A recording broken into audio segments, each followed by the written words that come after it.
जब मैं लगभग 12 साल की एक लड़की थी, तब मैं उत्तर कर्नाटक के एक गांव में अपने दादा दादी के साथ रहती थी।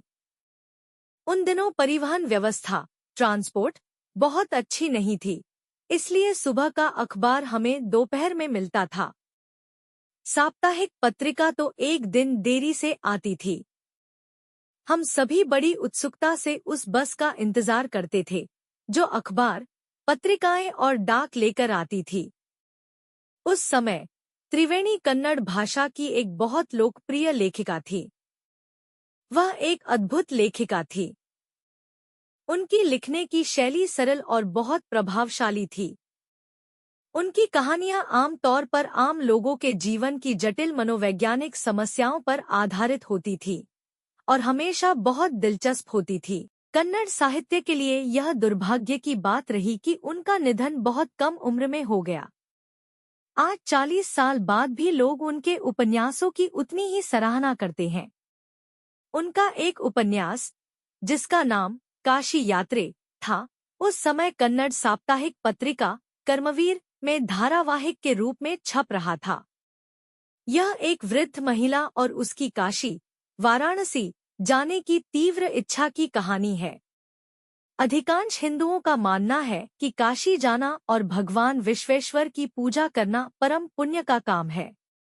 वह वृद्ध महिला भी यही मानती थी और वहां जाने के लिए उसके संघर्ष का वर्णन उस उपन्यास में किया गया था। कहानी में एक युवा अनाथ लड़की भी थी जिसे प्यार हो जाता है, लेकिन शादी के लिए पैसे नहीं होते। अंत में वह वृद्ध महिला काशी जाए बिना अपनी सारी जमा पूंजी उस लड़की को दे देती है। वह कहती है, काशी में भगवान विश्वेश्वर की पूजा करने से ज्यादा महत्वपूर्ण इस अनाथ लड़की की खुशी है।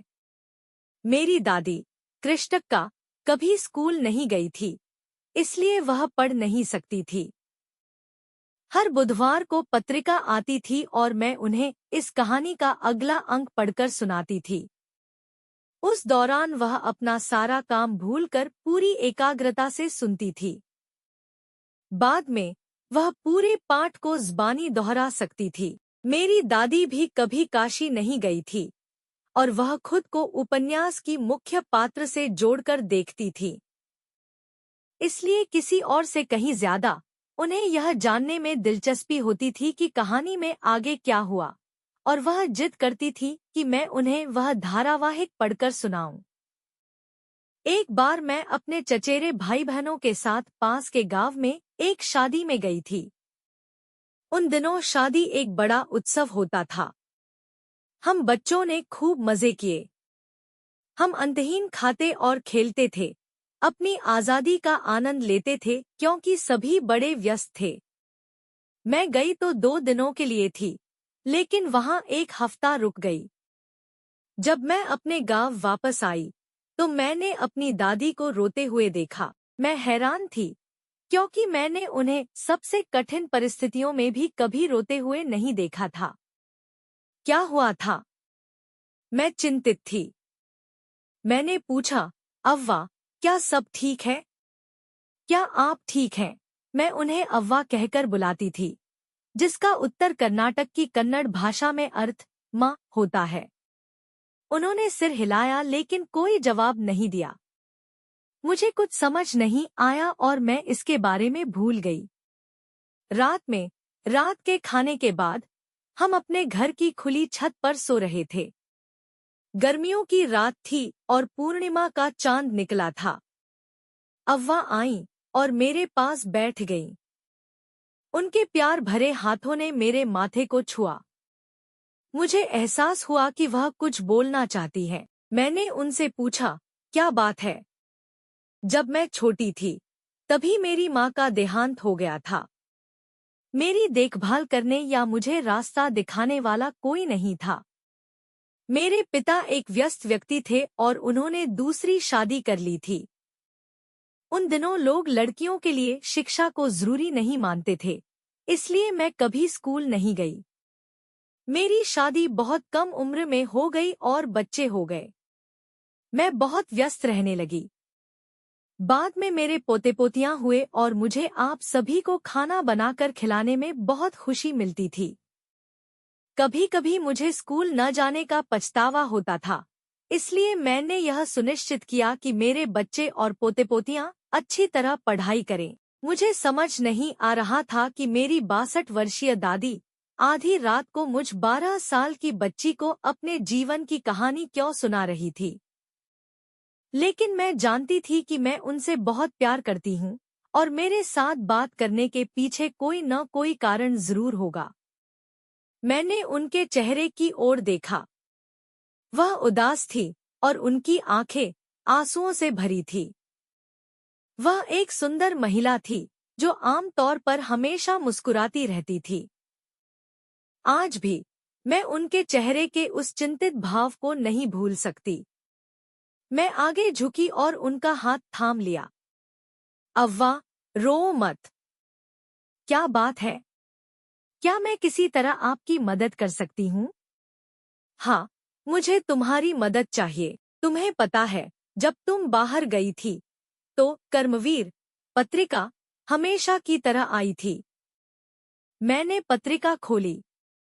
मैंने काशी यात्रे की कहानी के साथ छपी तस्वीर देखी, लेकिन जो लिखा था उसमें से मुझे कुछ भी समझ नहीं आया। कई बार मैंने पन्नों पर अपने हाथ फेरे, इस उम्मीद में कि काश मैं समझ पाती कि क्या लिखा है। लेकिन मैं जानती थी कि यह संभव नहीं था। काश मैं इतनी शिक्षित होती। मैं तुम्हारे लौटने का बेसब्री से इंतजार कर रही थी।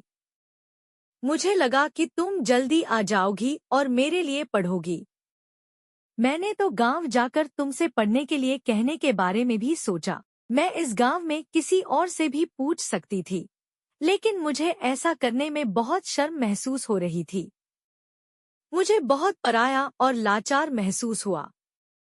हम संपन्न हैं, लेकिन उस पैसे का क्या फायदा जब मैं आत्मनिर्भर ही नहीं हूँ। मुझे नहीं पता था कि क्या जवाब दूं। अव्वा ने अपनी बात जारी रखी। मैंने फैसला किया है कि मैं कल से कन्नड़ वर्णमाला सीखना चाहती हूँ। मैं बहुत मेहनत करूंगी। मैं दशहरे के दौरान सरस्वती पूजा के दिन को अपनी समय सीमा डेडलाइन मानूंगी। उस दिन तक मुझे खुद से उपन्यास पढ़ने के काबिल हो जाना चाहिए।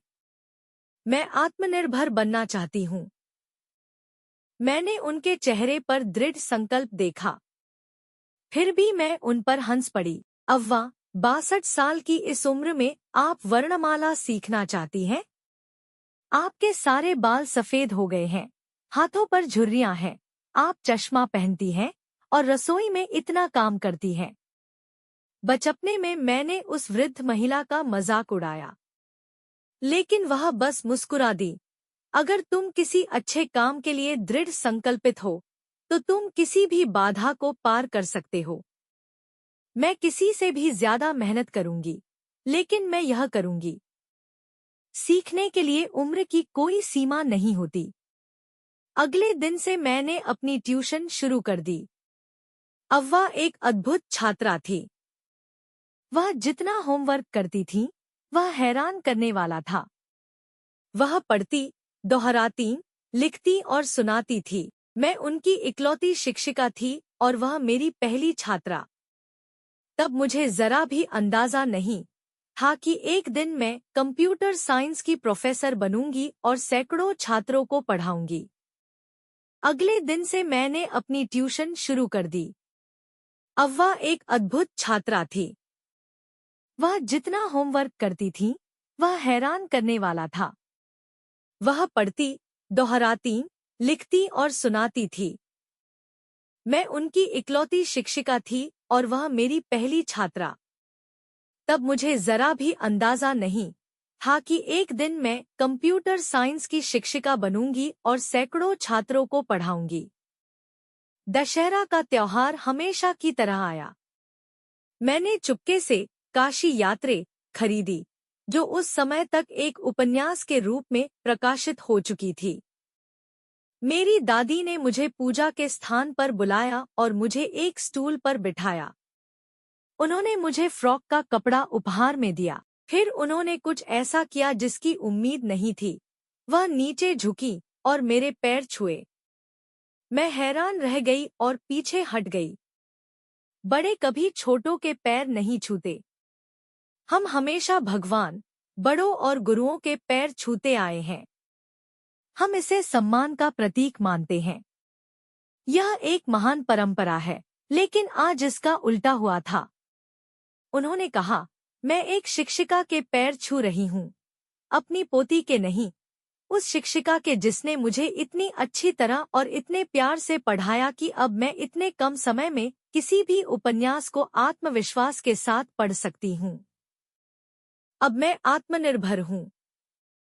एक शिक्षक का सम्मान करना मेरा कर्तव्य है। क्या हमारे शास्त्रों में यह नहीं लिखा है कि शिक्षक का सम्मान किया जाना चाहिए, चाहे उसका लिंग या आयु कुछ भी हो? मैंने उनके पैर छूकर अपना नमस्कार उन्हें लौटाया और अपनी पहली छात्रा को अपना उपहार दिया। उन्होंने उसे खोला और तुरंत शीर्षक